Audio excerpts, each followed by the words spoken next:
Hi everyone, it's Mrs. Weddle. I am a full-time teacher and I am at home in my home office because of the worldwide pandemic, the coronavirus that is going on. I teach 8th grade language arts here in central Indiana, and so we called school, I believe, last Friday.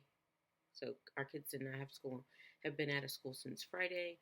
And in my district, we have moved to online learning. And if you don't have the resources to do online learning, we do have the packets that students can pick up. And so, yeah, parents are at home with their student and they are working through the materials that we sent home. As of yet, I have not done any video or conferencing for the kids. I'm going to see how this next week goes and maybe start introducing something like that at home where it's more direct instruction where kids can watch the video and kind of work with me instead of having it just 100% parent driven.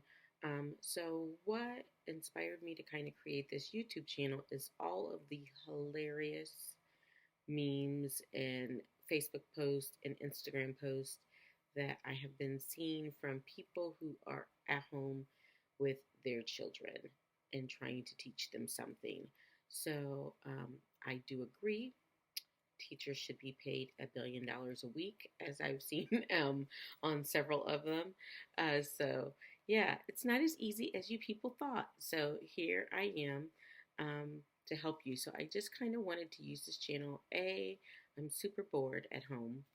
And B, I wanted to use this as a resource to kind of reach out to parents and students who are stuck at home during this stressful time. And see, it's kind of an outlet for me because when I'm used to teaching 6 periods a day and being super busy all day and interacting with kids all day, I have gotten kind of lonely here at home.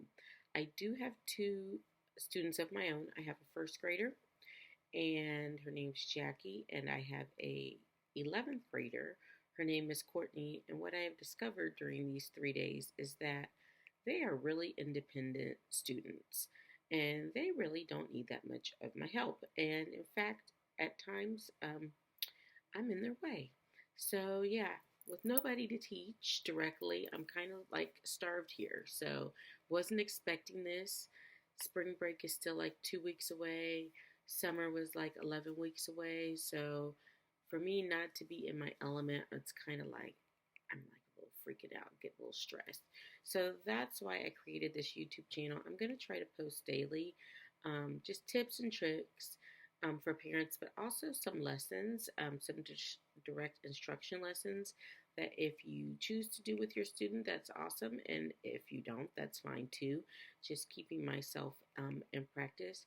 So if you have any parent friends like yourself out there who are on the struggle bus, just share my video with them and maybe they can pick up some helpful hints to be at home for at home learning. So, to get started, I am going to go over four tips today that I feel like might be helpful for those of you who are starting the at home learning process. Um, some of you have already started and you've given up. Sorry, you can't give up. Hashtag don't stop learning. We really need, as educators, for parents to take the wheel on this and kind of be the forefronts in their households.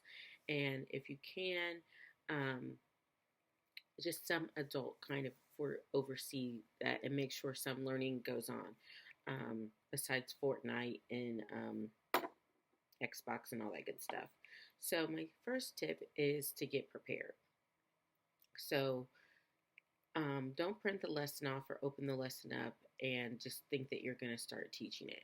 Some of you are rusty. You have not added fractions in a long time. You have not solved for X in a long time. You can't do Common Core math. Whatever, it's fine. It's a struggle. Um, and some of the terminology, just even in reading the language arts and history, you have not been exposed to well enough to teach it to anybody else.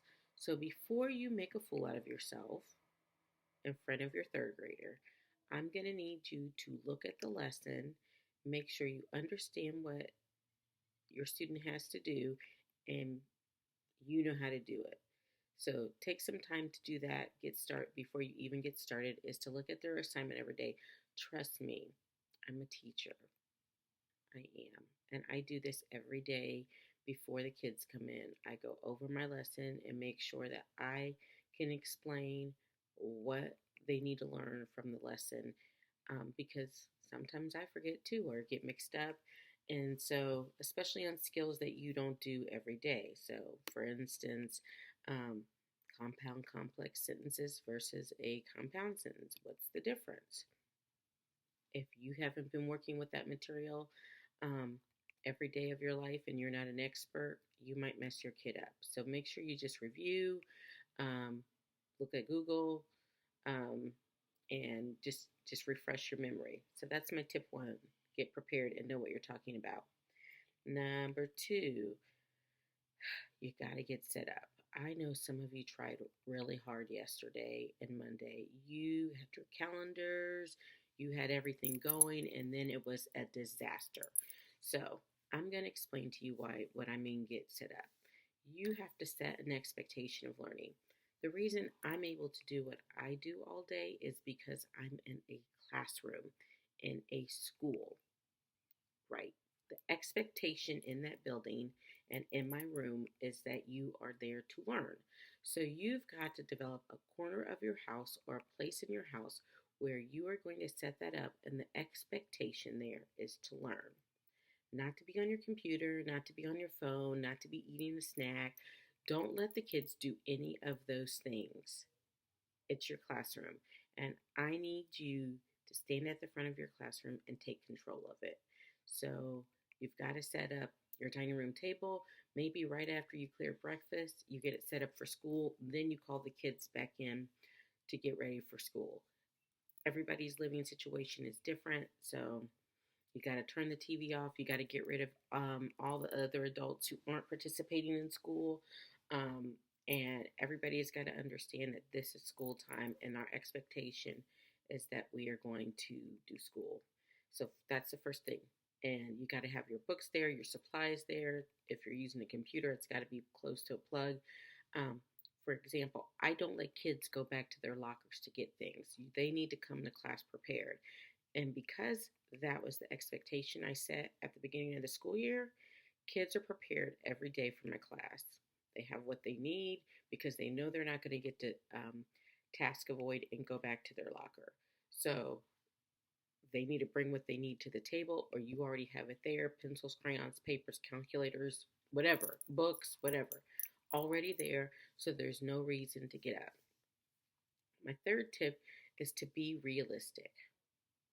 My classes are 47 minutes. We run on a traditional middle school schedule where the students have 7 classes and they have 5-minute passing periods. So I don't keep kids for longer than 47 minutes. Okay. So in that 47 minutes, we might do 3 different tasks.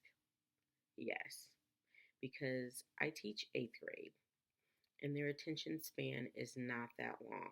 So my goal is to do 3 related tasks all on the same topic. That way I keep them moving and they don't get bored.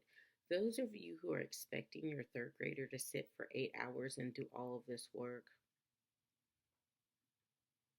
not going to happen. I'm sorry. Don't punish them. Don't expel them. Don't suspend them.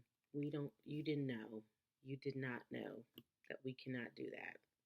So my suggestion to you is to chunk it and say, and this goes in with the expectation for learning, we're going to do X, Y, Z, then you're going to take a brain break. Now, brain break can be doing some physical activity. It can be a coloring sheet. It could be having a dance party. I know you're going to have to get creative. Maybe I'll do a video on good brain break ideas. But the brain break is kind of like their passing period or their transition time where they would have gotten to hang out and talk and be social with their friends. Um, so, chunk of the activities we're going to do, let's start off with 30 minutes. We're going to do 30 minutes in our first session and maybe either two 15-minute activities or three 10-minute activities, depending on your student. And just chunk it, set yourself a timer. I have a timer running in the classroom at all times for every activity. And then when the timer goes off, then it's time for a break. Now, if you have a student that takes a long time to get started, pause the timer and let them know that when they are working, the timer will run. That way, they won't just diddle daddle and play and not get anything achieved in that 10 minutes. But you have to have a goal as to what you want to see done in that session. Um, and I don't know what kind of work or activities have been sent home for your students. My students only have one activity right now, and most of them will be able to do it in one setting. Um, but I think that if you break it down, chunk it down, um, that will be more helpful. You will become less frustrated and you will see more success with your student. And then my next tip, what am I on? Three. We're going to say this is four. Don't shoot the messenger on this one, but I'm going to give it to you one at a time. Teach one of your kids at a time. I've seen these Facebook page posts with people have four kids around the table, ranging from like 16 to like 4. What? What? That's too much. If you are not a trained educational professional or haven't been homeschooling like the Duggars your whole life, that might be a little bit too much. The kids might start to bicker and fight and feed off of each other just like they do in a regular classroom, only they're all the same age in the regular classroom. And so, what you have going for you is that you can be focused on one activity. When you have 3 or 4 different kids doing 3 or 4 different things, that runs you thin. So, you can't focus on what each student needs. And in that downtime, they will turn against you. Idle hands are the devil's workshop. So you need to make sure that they are on task for the limited amount of time that you're working with them, that they're on task. So it's best just to do your students one at a time. If you have like a third grader and a fourth grader, then you might be able to do group those two together because that work is going to be similar. But large groups, I would keep primary with primary, intermediate with intermediate, middle with middle, and high school with high school. I would not try to do everybody at once. That's like having everybody at once in one school. And even in my tutoring sessions with kids, I try to group the same age group and the same subject together just so that I can make the most out of the session and not get confused and frustrated myself.